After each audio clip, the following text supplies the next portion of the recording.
There is sort of some Ducks news that has to do with a former player. And you know what? This bit of news got me thinking a little bit. I'll talk about that on this edition of Locked On Anaheim Ducks, part of the Locked On Podcast Network.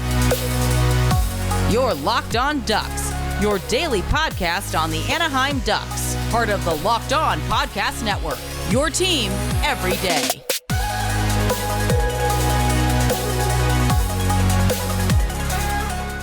Welcome to Locked On Anaheim Ducks, part of the Locked On Podcast Network. I'm your host, Jason Hernandez. I've been covering hockey for well over a decade, and this episode is brought to you by Gametime. Download the Gametime app, create an account, and use code LOCKEDONNHL for $20 off your first purchase. Terms apply.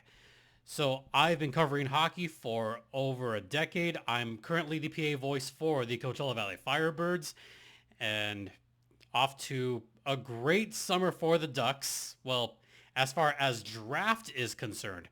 Free agency, I've talked about that in the recent past. Also, I just want to point out that next week or the week after, hoping to have at least one or two guests on the podcast. So make sure you are staying tuned for that. In the meantime, there is some news that does kind of have to do with the Ducks, kind of, sort of, not really, but go with me on this. So it was just reported yesterday that Max Comtois is going to play in the KHL in Russia. Comtois has played enough games where he is no longer a developmental player. So this bit of news literally just came down, and this one, kind of a sad story, but also just kind of interesting in a sense. So Max Comtois played last season mostly with the Chicago Wolves in the American Hockey League, had one game with the Carolina Hurricanes, and he signs for Dynamo Moscow of the Continental Hockey League in Russia. So a couple of notes. First, Max Comtois was pick number 50 for the Anaheim Ducks. That's in the second round back in 2017, where he played for Victoriaville of the Quebec League. He did kind of start off slow a little bit, started with the goals and the Ducks back in 2019. Had a slow start in the AHL. NHL, he scored in the first minute, his first shift. So as far as Anaheim is concerned, he got off to a fast start. And this after playing 25 games with Drummondville in the Quebec League. Then 2020 happened. That was his first professional year, where he had half his games with the San Diego Gulls and half his games, the other half, with the Anaheim Ducks. And then COVID happened.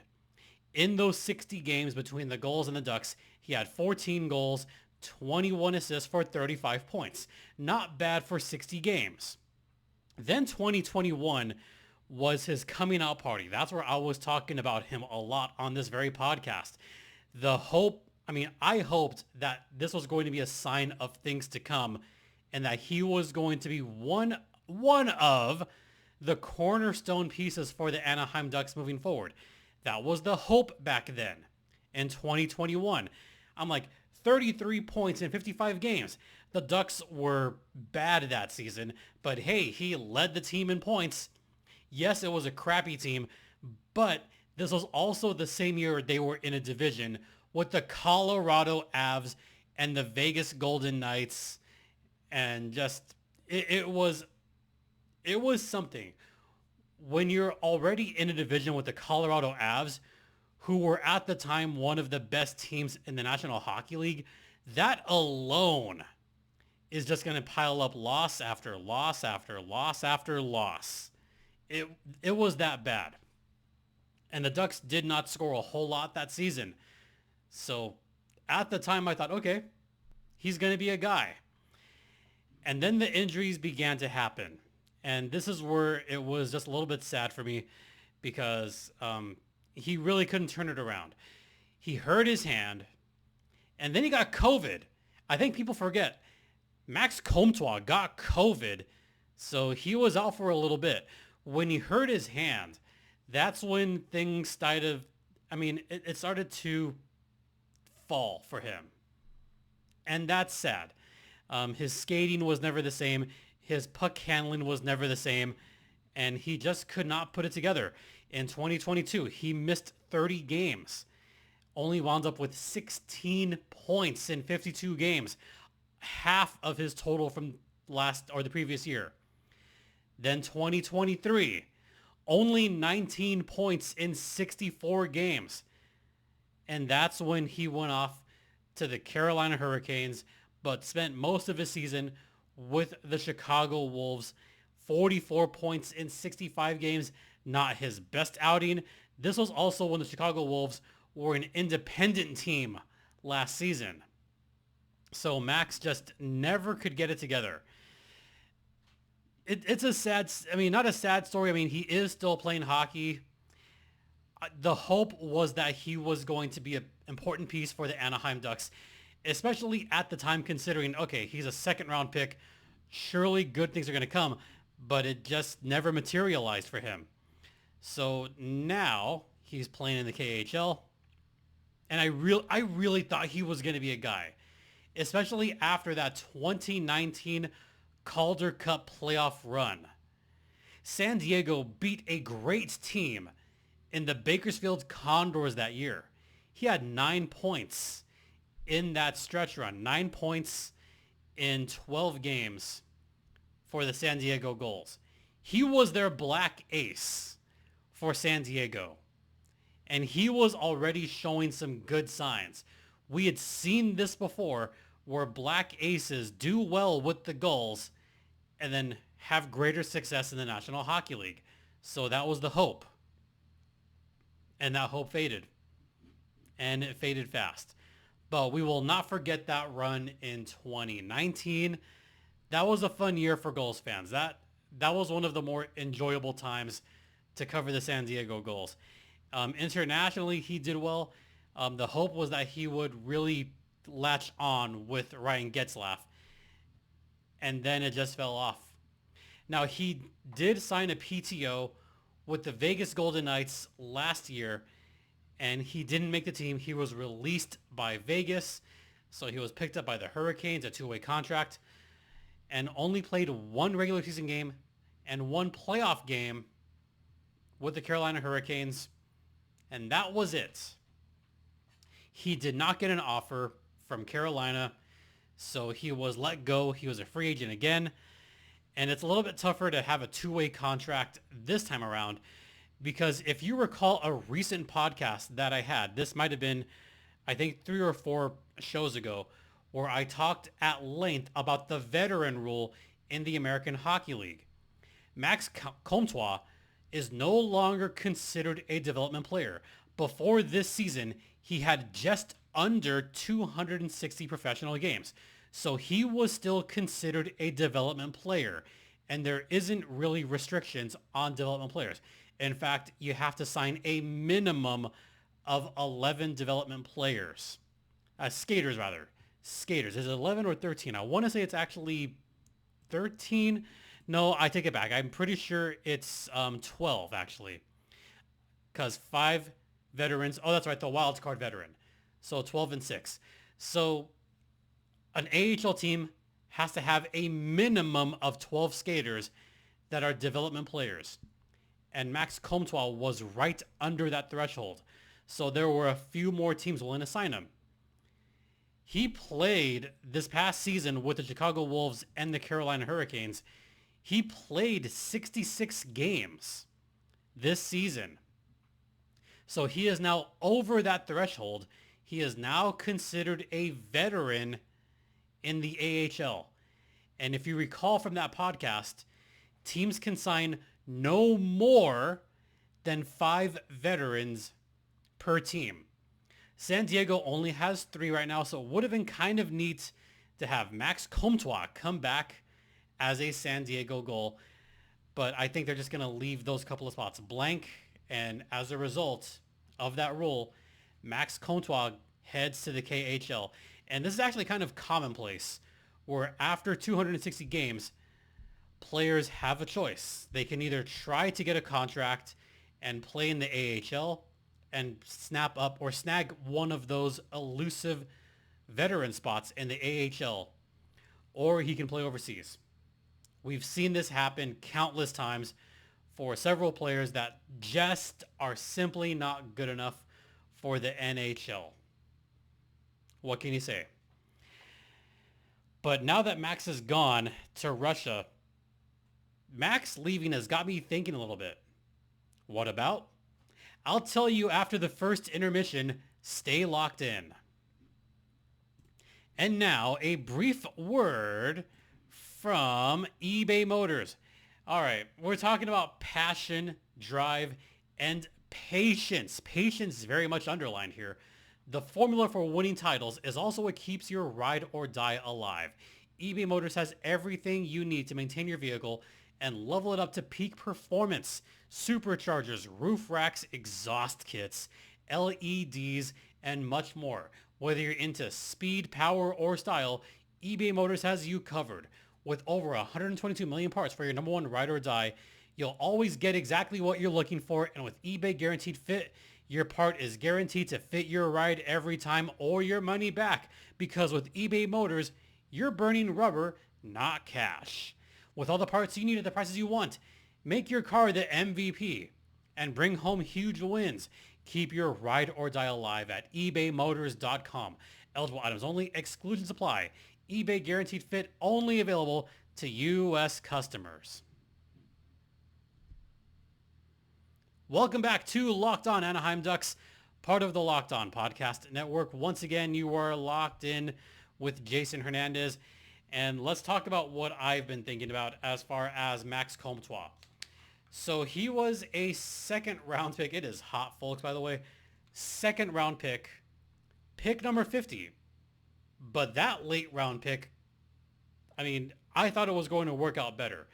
And I say this because it's hard to compare with a certain fifth round pick 2 years prior in 2015. Yeah, I'll give you a few seconds to think about who that player is as I take a drink of water. Have you figured it out yet? Well, if you answered Troy Terry, that is correct. Yeah, it's kind of hard to compare players when you have Troy Terry right there. That's still one of the best late round picks that the Ducks have probably ever had. And that was pick number 148, round 5. And Troy Terry has been a stalwart for the Anaheim Ducks. So that got me thinking, what about some of the other picks around that time? How did those work out? As you may remember, and some of you kind of want to forget this, the Ducks were giving up draft picks left and right to try to get players that they thought would make a difference, because the Ducks were still in that time where they could make runs at the playoffs. They were still winning divisions. Keyword were.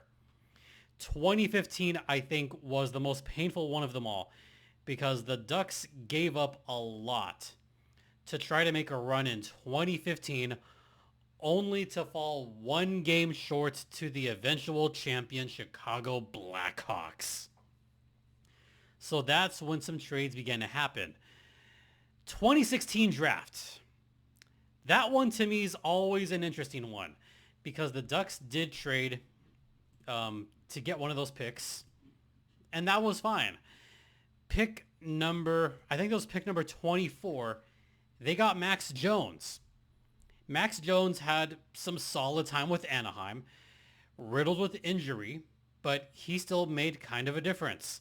And where is Max Jones now? Well, he's now a Boston Bruin. Max Jones is gone from Anaheim, so the Ducks don't have many more. Okay, how about later that round, pick number 30? That one was actually from a trade. That was a trade with Pittsburgh. And this was the Freddie Anderson trade that happened. So that was a thing that occurred. That one I don't think worked out as well as they would have liked, because with that pick number 30, the Ducks got Sam Steele. Now, Sam Steele, he had the same amount of goals every year for a while. 6 goals, 6 goals, 6 goals, 6 goals. Last season, or the year before, he got 10 goals in Minnesota, and then last year 9 goals with Dallas, and he was actually a big part of Dallas's playoff run this past season. He still has something to give. He is still an important piece for the Dallas Stars, and I think he's found his role in Dallas. So just a shame that it didn't work out better for the Anaheim Ducks back then. Trading away Freddie Anderson, I get that one. That made room to make John Gibson the number 1 goaltender for the Anaheim Ducks. So that trade, I kind of understand. I'm wondering if the Ducks are down that same path with having to trade a goaltender to bring someone else in. Who knows? Other picks in that 2016 draft that one of them I'm kind of upset about. Josh Mahura, round 3. That's not a bad pick for round 3. In fact, for being the 85th pick, Josh Mahura did all right. He was kind of a guy for a while there, and he was one of the guys for the Florida Panthers who just won a Stanley Cup. So yes, Josh Mahura, his name is on the Stanley Cup. 2017. Oh, you thought 2016 was bad. 2017, the Ducks didn't even have a pick until pick number 50, where they got Max Comtois. A lot of Ducks fans were hoping that he would be one of those guys. And yes, they're not high draft picks, but remember how they were marketed? They were marketed as being great late pick star potential. Oh, look what happened with Troy Terry. Troy Terry is now one of the important pieces for the Anaheim Ducks. These guys are going to be important pieces as well. Guys like Sam Steele or Max Jones, who I just mentioned. Max Comtois. He was supposed to be one of those guys, especially after that pretty solid season in 2020, 2021.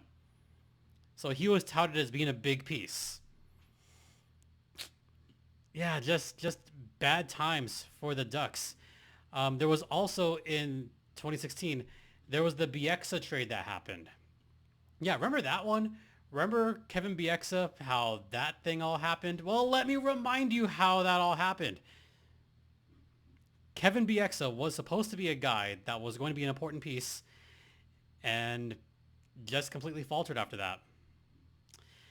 All right, we're going to head into the second intermission, and we're just going to talk very briefly before we wrap it up. So I'll have my final thoughts on the other side.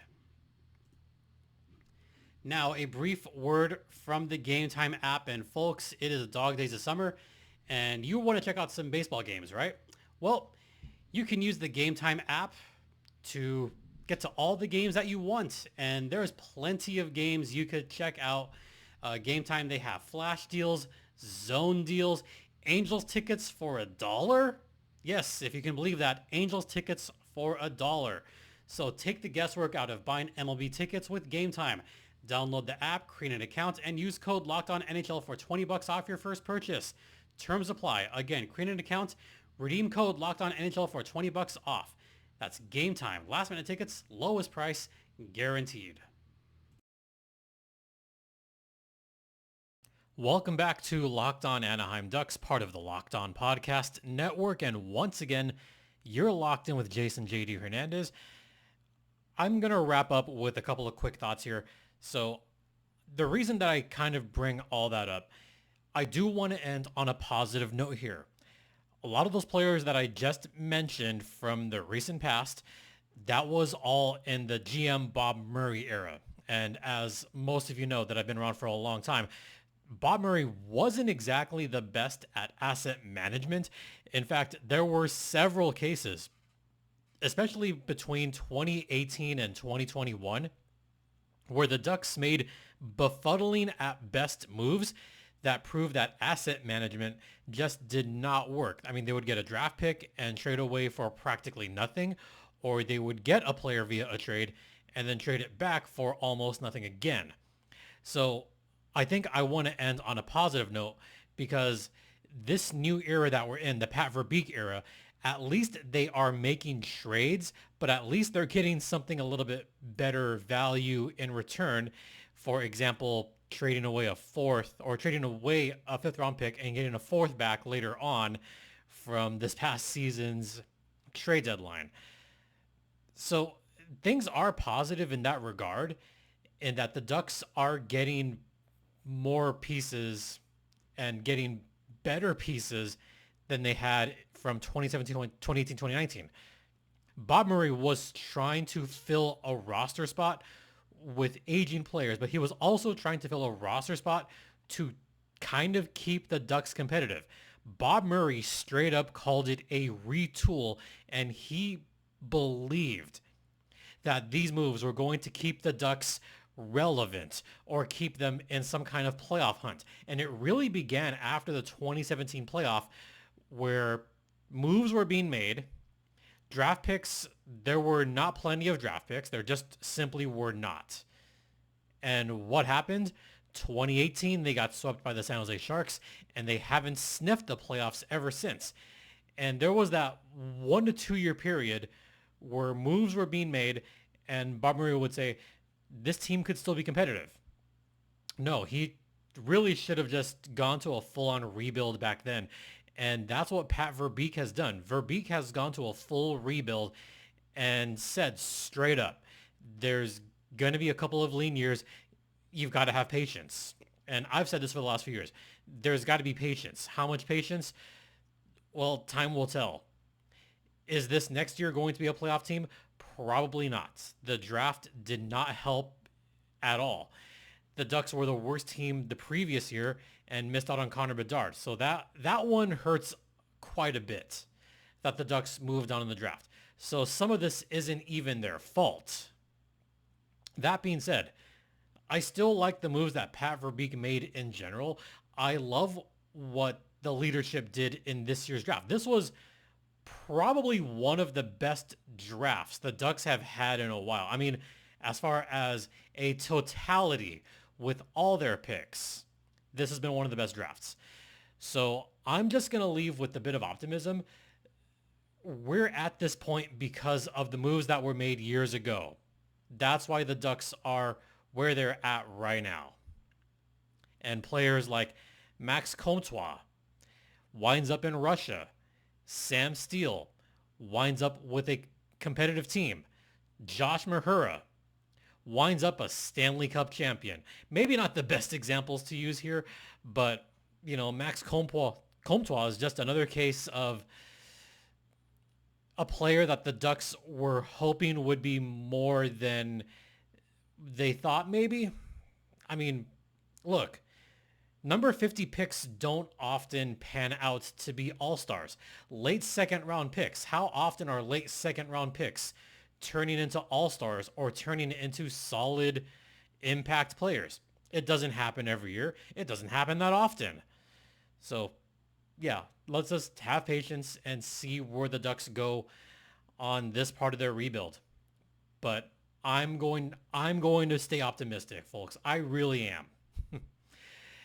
We're just going to wrap it up right here. And yeah, let's just keep enjoying the off season. I've got John Broadbent coming up this weekend, so that'll be an episode for next week. That could be a 2-part episode, knowing how John and I like to talk for a long time. So stay tuned for a likely 2-part episode, because I know how we are. In the meantime, thanks for listening. Thanks so much for watching. Don't forget, this podcast is free and available across all platforms, including Stitcher, Spotify, Apple Podcast, Google Podcast, ad-free on Amazon. We're also on SiriusXM. And also check us out on YouTube. Make sure you hit the bell to subscribe if you haven't already. You can follow me on Twitter X for now at StimpyJD. The show's Twitter X is always at LO_Ducks. And you could email me at lockedonanaheimducks@gmail.com. And once again, thank you all for your continued support. It is so greatly appreciated. For Locked On Anaheim Ducks, I'm Jason JD Hernandez, saying have a great weekend, folks. Please remember to be safe out there, be kind to one another, and Ducks fly together.